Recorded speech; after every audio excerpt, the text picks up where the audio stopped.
Assalamualaikum warahmatullahi wabarakatuh. Alhamdulillahirabbil alamin wassalatu wassalamu ala asyrofil anbiya'i wal mursalin sayyidina maulana Muhammad wa ala alihi washabihi ajmain. Amma ba'd.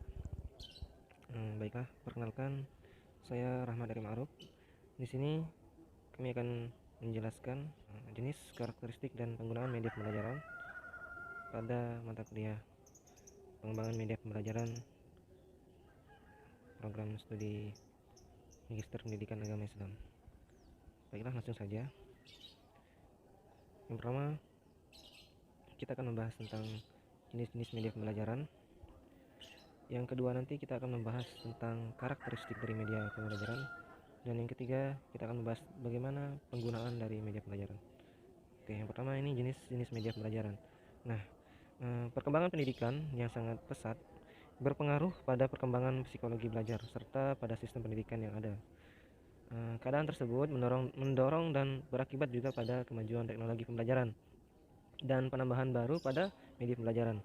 Nah, seiring dengan kemajuan teknologi, maka perkembangan media pembelajaran itu juga ikut berkembang begitu pesat, yang mana pada masing-masing media mempunyai ciri-ciri atau kemampuan tersendiri. Nah, untuk itu kemudian adalah timbul suatu usaha penataan atau pengelompokan serta pengklasifikasian menurut kesamaannya dari ciri-ciri atau karakteristik dari media pembelajaran itu sendiri. Nah, di sini singkat saja, ada menurut Briggs menjelaskan bahwa terdapat 13 macam media seperti objek, model, suara, langsung, rekaman audio, media cetak, pembelajaran terprogram, media transparansi, ada papan tulis, ada film rangkai, ada film bingkai, ada film, ada televisi, ada gambar. Nah, di sini penulis coba di sini saya coba menyimpulkan bahwa jenis-jenis media pembelajaran tersebut itu kita bagi menjadi 4 macam. 4 macam tersebut adalah yang pertama itu ada media grafis, yang kedua ada media proyeksi, yang ketiga ada media audio, yang keempat ada media audio visual. Oke, kita lanjut ke media yang pertama. Media grafis. Nah, di sini dalam proses pembelajaran, media cetak atau media grafis merupakan media yang paling banyak dan paling sering digunakan. Nah, media ini termasuk dalam kategori media visual non proyeksi. Nah, di sini berfungsi untuk menyalurkan pesan dari pemberi ke penerima pesan, atau dari seorang pendidik kepada peserta didik, dari seorang guru kepada siswanya. Nah, seperti itu. Media grafis memiliki makna, yaitu suatu jenis media yang menuangkan pesan yang akan disampaikan dalam bentuk simbol-simbol komunikasi verbal. Nah, maksud dari simbol-simbol tersebut adalah seperti adanya bentuk tulisan, huruf-huruf, gambar-gambar, maupun simbol-simbol yang lain yang di sana itu mengandung arti atau makna di sana. Seperti itu. Nah, dan simbol-simbol itu perlu dipahami dengan benar agar proses penyampaiannya penyampaian pesan dapat berhasil dengan baik dan efisien. Seperti itu. Dan media grafis ini berfungsi untuk menarik perhatian atau memperjelas sajian ide. Nah, itulah fungsi dari simbol-simbol tadi. Dan bentuk-bentuk media grafis atau macam-macamnya yaitu yang pertama ada gambar atau foto, yang kedua ada sketsa, yang ketiga ada diagram, yang keempat ada bagan atau chart, yang kelima ada grafik, yang keenam ada raster, yang ketujuh ada display board, yang kedelapan ada benda asli dan benda tiruan. Oke, kita lanjut ke media selanjutnya yaitu media proyeksi. Media proyeksi ini adalah media yang dapat digunakan dengan bantuan proyektor. Nah, berbeda dengan media grafis, nah media ini harus menggunakan alat elektronik untuk menyampaikan informasi atau pesan. Jadi media proyeksi ini harus memiliki alat bantu, harus ada komponen lainnya dalam menunjang media ini, seperti contohnya media komputer ataupun laptop. Nah, oleh sebab itu media ini dapat digunakan apabila tersedia fasilitas yang dibutuhkan. Ya, seperti yang saya jelaskan tadi, harus ada laptop, harus ada komputer penunjangnya. Namun seperti halnya media grafis, media yang tergolong pada kelompok media proyeksi sama-sama mengandalkan rangsangan visual. Nah, ada beberapa jenis media proyeksi yang sering digunakan dalam pembelajaran, seperti film bingkai atau slide, overhead transparansi, efek projector, dan Microsoft Microfiche dan video. Nah, di sini media-media proyeksi semacam itu lumayan sering digunakan, namun pada masa pandemi seperti saat ini, media-media itu jarang digunakan. Mengapa? Karena ya tidak memungkinkan untuk melakukan tatap muka seperti itu. Dan semakin adanya kemajuan sekarang ini, media proyeksi itu sudah sedikit dikurangi karena sudah adanya banyak media-media lain untuk menunjang pembelajaran, seperti laptop yang sudah banyak. Jadi guru itu tidak harus meng-share atau menjelaskan suatu materi pelajaran menggunakan proyeksi, tapi langsung meminta peserta didiknya membuka laptop masing-masing atau komputer. Nah, kita lanjut ke media selanjutnya, adalah media audio. Nah, media audio adalah jenis media yang digunakan dalam proses pembelajaran dengan hanya melibatkan indera pendengaran peserta didik. Jadi di sini indera pendengaran sangat efektif dalam proses informasi yang diperoleh dari sumber-sumber informasi. Jadi media audio ini berkaitan dengan media pendengaran ya. Jadi media audio ini media yang mana pesan yang disampaikan itu melalui audio saja, yang dituangkan ke dalam lambang-lambang auditif, baik verbal maupun non verbal. Jadi di sini itu kayak menggunakan radio, alat perekam, pita magnetik, piringan hitam, dan lain sebagainya. Oke, kita lanjut. Ada beberapa media yang dapat dimasukkan dalam kelompok media audio tadi seperti yang saya jelaskan. Ada radio, alat perekam pita magnetik, terus alat perekam pita kaset, dan lain sebagainya. Kita lanjut ke media audio visual. Nah, di sini media ini dapat menampilkan unsur gambar atau visual dan suara atau video. Nah, secara bersamaan pada saat mengkomunikasikan pesan atau informasi. Jadi ini berbarengan, kayak seperti saya menjelaskan saat ini. Antara visual sama audio itu langsung menjadi satu. Nah, media audio visual ini merupakan alat yang dapat didengar dan dilihat sekaligus. Kata-kata audio visual ini berasal dari dua kata, yakni audio yaitu dengar dan visual itu lihat. Nah, jadi pengajaran atau pembelajaran dengan mempergunakan media ini merupakan suatu media yang mengaktifkan pendengaran dan penglihatan siswa. Jadi media ini menampilkan unsur gambar, visual, dan suara secara bersamaan pada saat mengkomunikasikan pesan atau informasi. Media ini terbagi seperti film, televisi, video, seperti itu.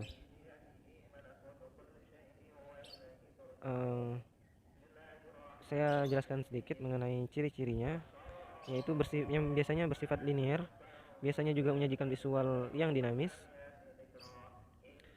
digunakan dengan cara yang telah ditetapkan sebelumnya oleh perancang atau pembuatnya, merupakan representasi fisik dari gagasan real atau gagasan abstrak, dikembangkan menurut prinsip psikologis behaviorisme dan kognitif.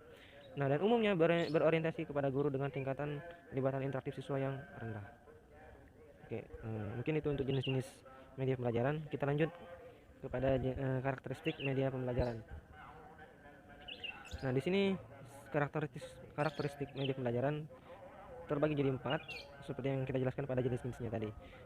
Kita lanjut langsung ke karakteristik media grafis. Oke, di sini karakteristik dari media grafis secara umum adalah melibatkan indera penglihatan. Yang kedua, relatif murah ditinjau dari segi biayanya. Yang ketiga, relatif sederhana dan mudah pembuatannya. Nah, jadi namun secara lebih khusus, karakteristik media ini dapat dilihat dari berbagai jenisnya. Seperti ada gambar, foto, sketsa, diagram, bagan atau chart, grafik, poster, display board, benda asli dan benda tiruan. Jadi media ini relatif murah atau sederhana dan terjangkau atau ekonomis dalam pembuatannya. Dan ini sering sekali digunakan dalam proses pembelajaran. Oke, kita lanjut karakteristik media proyeksi. Nah, di sini media proyeksi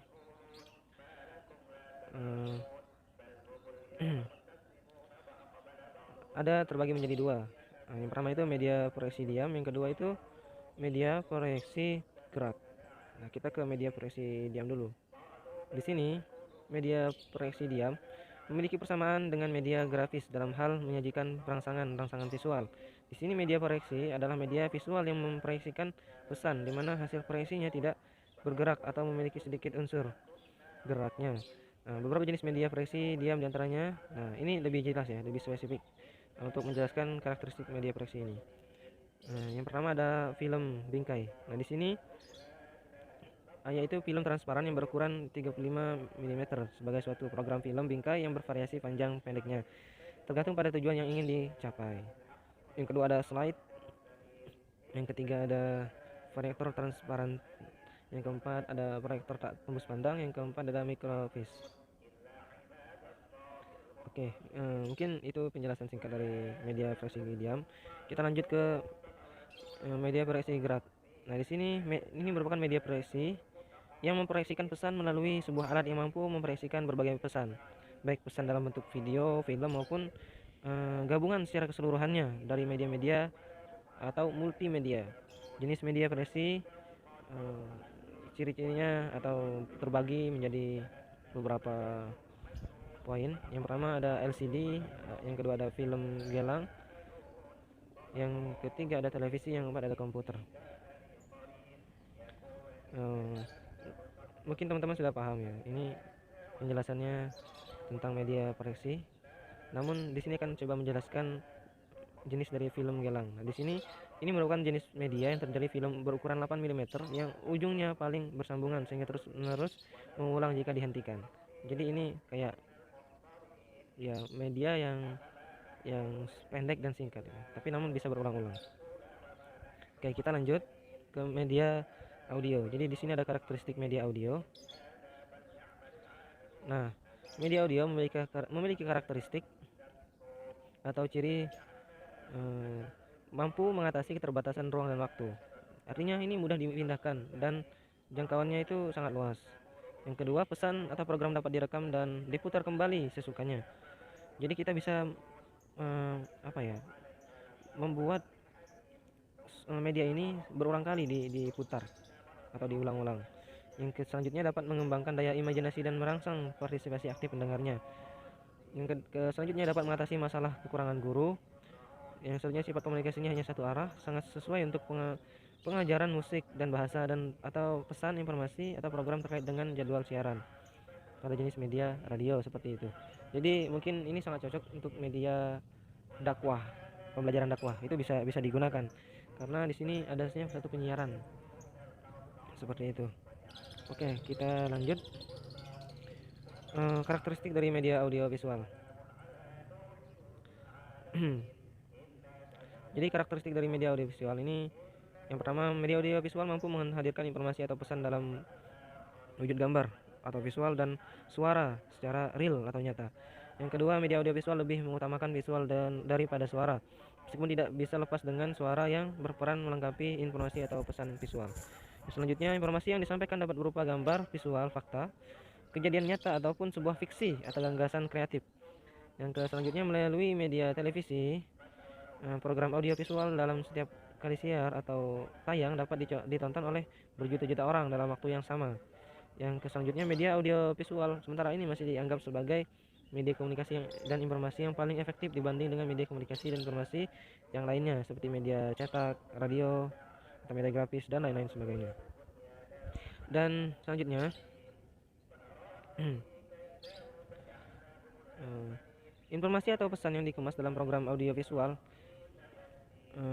teknik penyebarannya dapat melalui media seperti televisi, internet, VCD, DVD, dan media-media yang lainnya. Kayak sekarang ini kan ada media YouTube melalui gadget atau Android. Selanjutnya, program yang dikemas dalam format VCD atau DVD dapat ditonton berulang-ulang dan mudah digandakan. Jadi ya kayak sekarang ini kan ada YouTube ya. Nah, itu bisa di copy linknya itu. Selanjutnya, setiap program audiovisual selalu dibatasi oleh waktu atau durasi. Nah, ini pasti pasti harus ya, karena dalam pembuatan media ini kalau terlalu lama juga tidak mengenakan. Selanjutnya, eh, dampak atau impact program audio ini cukup tinggi sehingga sebelum diedarkan atau disiarkan ini harus benar-benar tidak ada kesalahan informasi. Nah, jika terjadi kesalahan dan terlanjur disebarkan atau disiarkan akan sulit untuk meralatnya. Jadi kayak kita menyampaikan suatu pesan atau berita, kalau kita melakukan kesalahan dalam penyampaiannya, kita melakukan kesalahan, ini akan berimbas sangat fatal, akan memudar suatu pemahaman atau persepsi orang lain. Selanjutnya, yang terakhir itu ada biaya untuk memproduksi program ini relatif mahal. Jadi dalam memproduksinya ini dilakukan dengan tahap-tahapan yang sistematis, kayak terstruktur gitu, kayak ada tahap-tahapnya seperti itu. Oke, kita lanjut.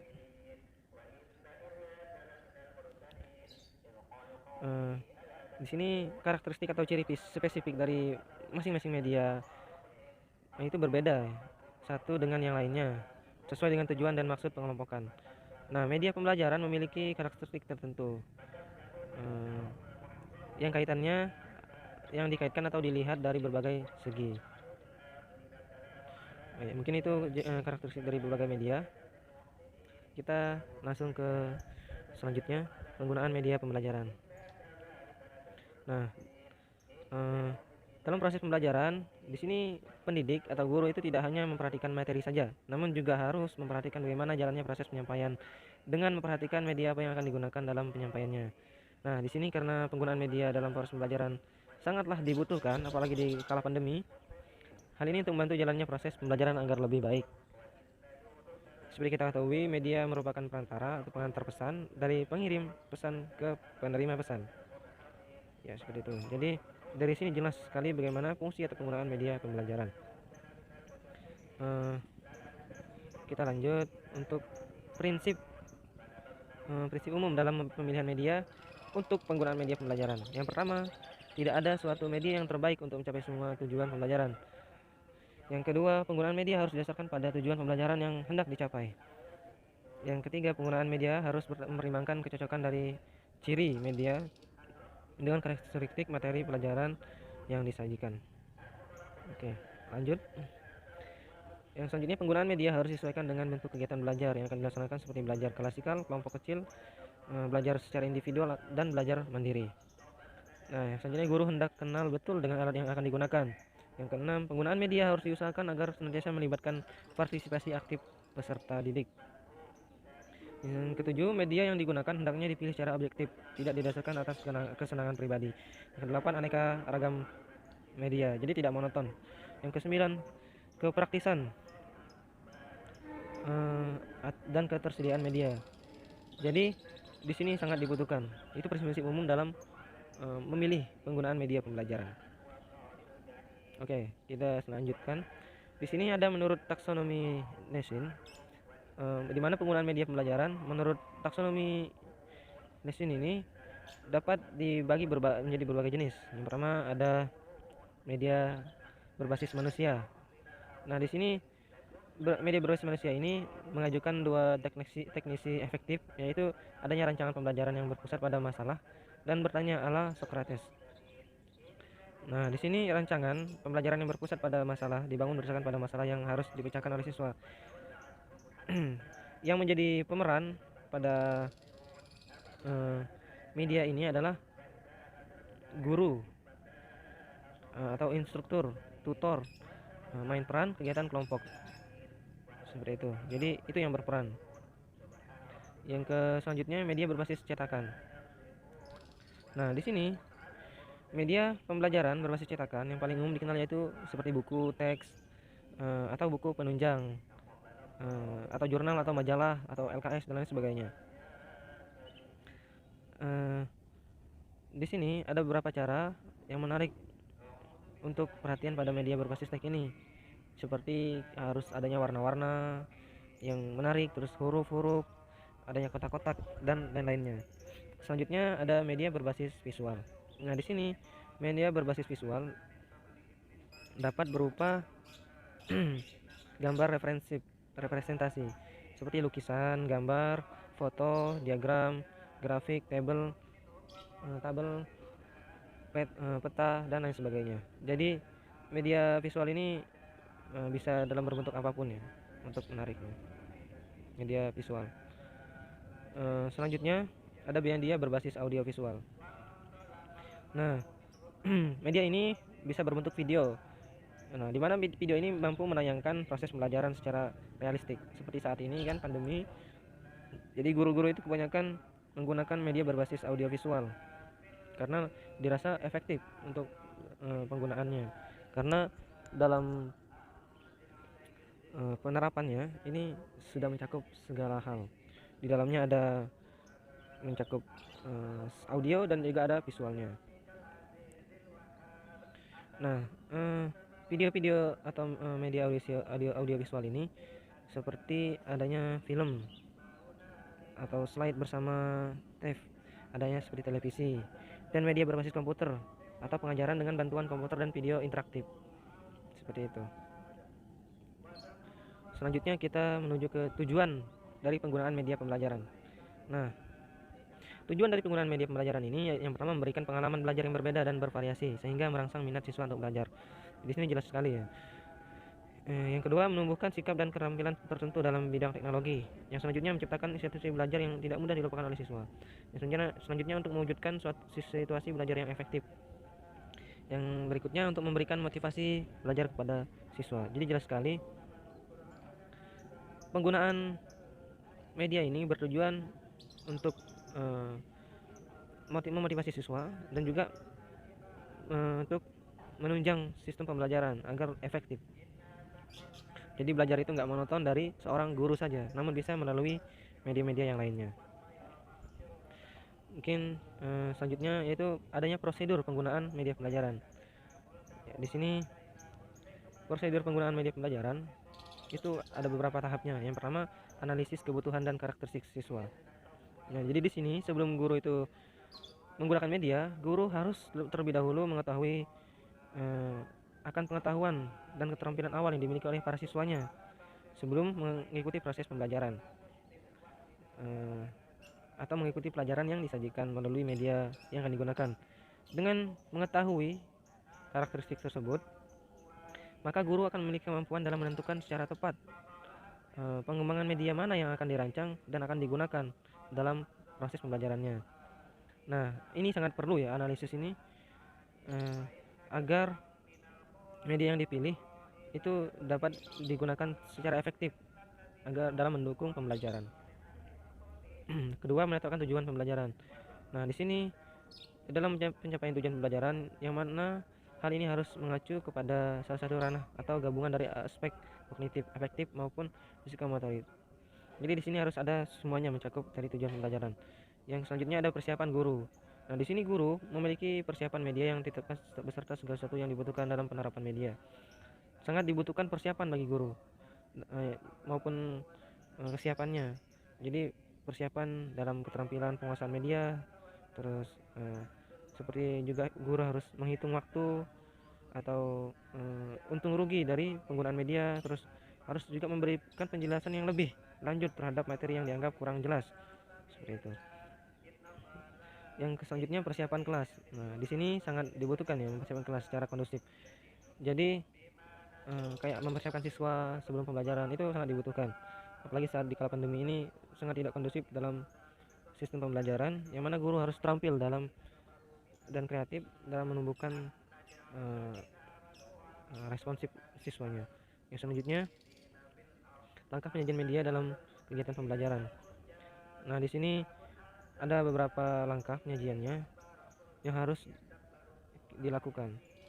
Seperti media yang diberikan harus dapat memberikan dukungan terhadap isi bahan pelajaran, dan media yang digunakan mudah untuk didapatkan dan sesuai dengan taraf berpikir siswa dan lain sebagainya. Itu ada beberapa langkah ya.